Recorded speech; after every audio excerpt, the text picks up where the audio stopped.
Welcome to Extra Scale Modelling. This is part 7 of Warslug's The British Armoured Car. Scale is 1/35. This part I'm going to be carrying on working on the front part of the car, and if I have time I'll move on to the wheels.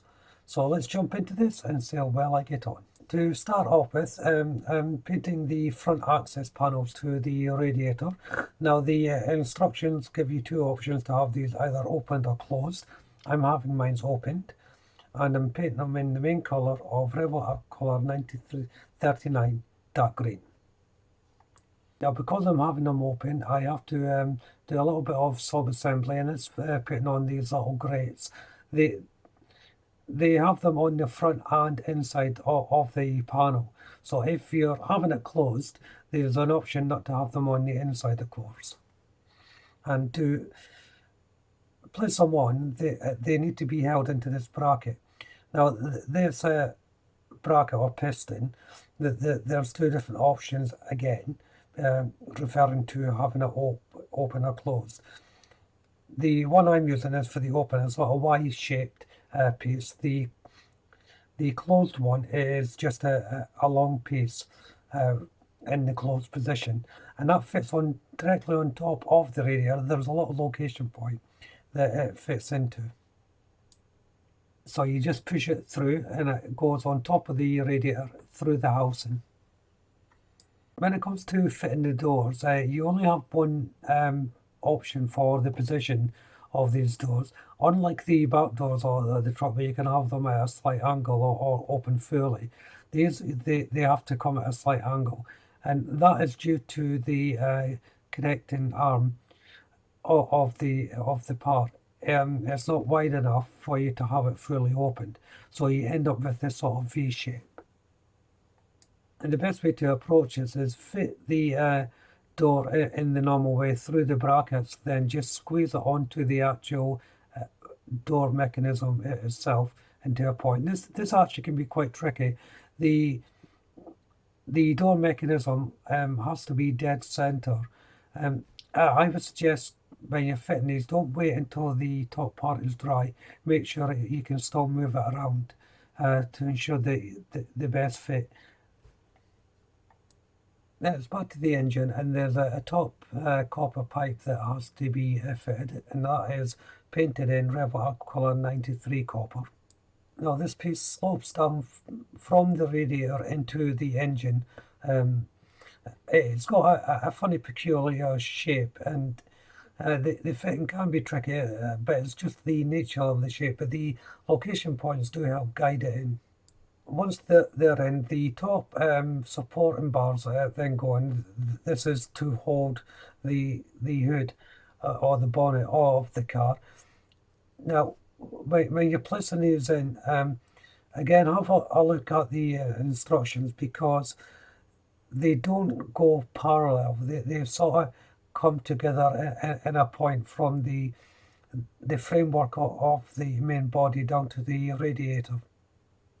Well, I should say it's not an exact point, but they sort of taper in to the radiator. There is location points on the radiator for it. There's three in total, because there's three structures you have to put in.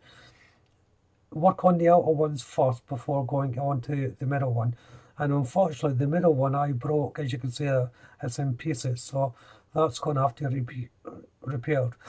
Instead of moulding a new part through stretched sprue, I've decided just to join it up as I go along. So I'm putting the bigger piece in first, and then I'll wait until that's almost set, and then I'll place in the smaller piece.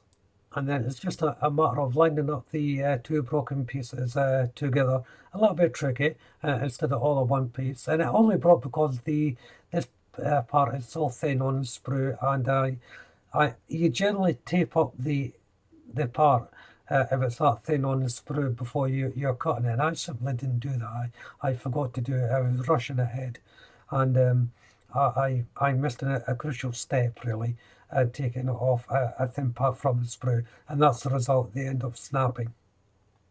Now the next part of the build is to put on the bonnet or hood.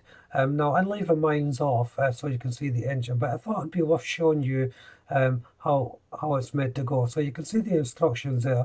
Yeah, you can have it fully opened or closed, then with the side panels on. But as I said, I'm not putting any of this on, but I thought it was worth showing how it should look.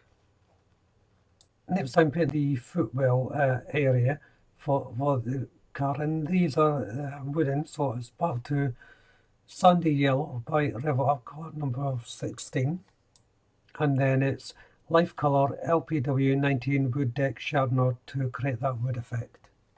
And then I'm putting the first coat down of River colour 39 dark green. But when I say put the first coat down, it's just the areas where the other parts are going to be connected. So it's easier to paint them now than wait until the parts are connected. And I'm using the same colour to paint the brackets for the foot area or the step area. Next to be painted are the headlights. So the outer area is River Aquacolor 08 matte black, and the inside is River Aquacolor 90 silver. I was unsure whether I should paint these black or not. The instructions are calling for black, but it seems strange to me. Maybe they should be the actual main colour. I don't know. Once the paint was dry, it was time to put in the clear lens, and that is just dropped in, and it's secured with a little bit of micro crystal clear, and that's the canopy glue that I use. In order to mount the headlights, I have to drill two little holes in the wheel arches. They are two little location points to guide you into doing this. Then once they were drilled, it was just a simple case of painting the part. The vehicle actually has two sets of headlights. The one that I showed that I painted, the other set I painted the exact same way.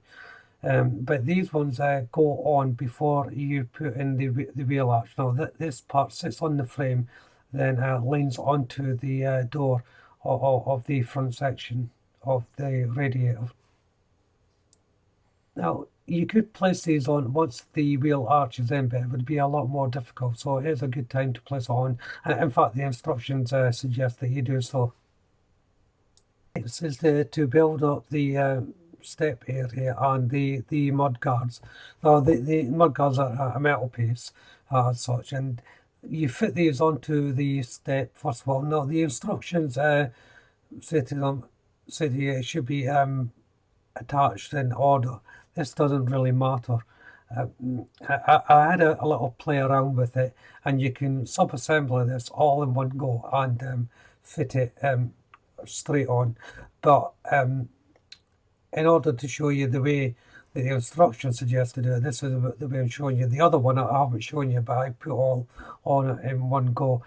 So basically, the first upright will go on, then attached to the vehicle. The little location points are along the beam of the chassis, so it's easy enough to figure out exactly where everything goes. And then the wheel arch is fitted next, and that goes obviously on the front, connecting to the footstep, then onto the frame.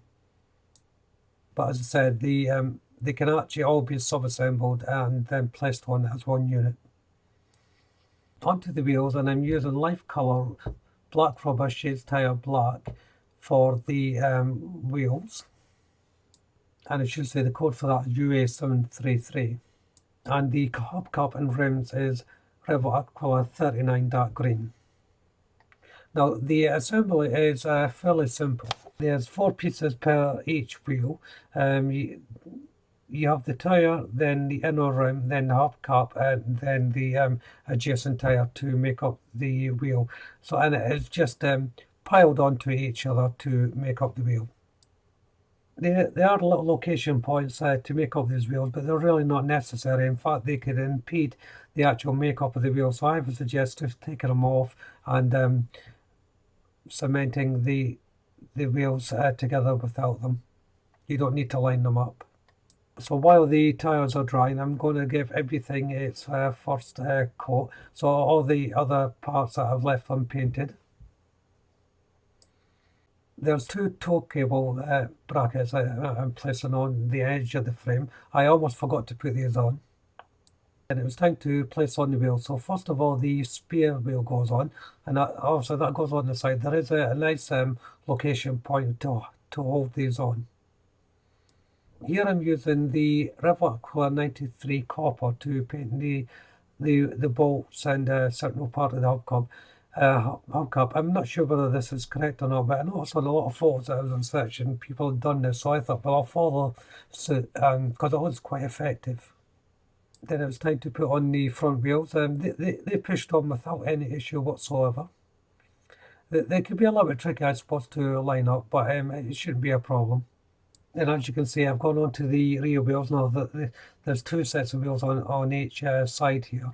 Now you can either build them up separately or just push them on as I did, one at a time. And as I'm putting on the last of the wheels, this is where I'll end part 7.